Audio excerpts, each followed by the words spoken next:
আমার সেই গল্পটা এখনো শেষ হয়নি। শোনো, পাহাড়টা আগেই বলেছি ভালোবেসেছিল মেঘকে, আর মেঘ কিভাবে শুকনো খটখটে পাহাড়টাকে বানিয়ে তুলেছিল ২৬ বছরের ছোকরা, সে তো আগেই শুনেছ। সেদিন ছিল পাহাড়টার জন্মদিন।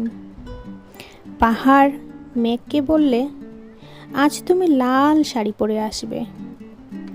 মেঘ পাহাড়কে বললে, আজ তোমায় স্নান করিয়ে দেব চন্দন জলে। ভালোবাসলে নারীরা হয়ে যায় নরম নদী, পুরুষরা জ্বলন্ত কাঠ।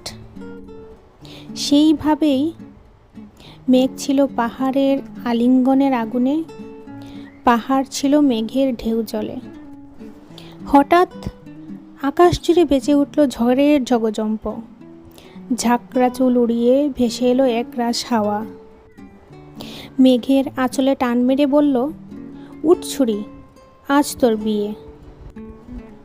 এখনো শেষ হয়নি গল্পটা। বজ্রের সঙ্গে মেঘের বিয়ে হয়ে গেল ঠিকই, কিন্তু পাহাড়টাকে সে কোনো দিন ভুলতে পারল না। বিশ্বাস না হয় তো চিরে দেখতে পারো।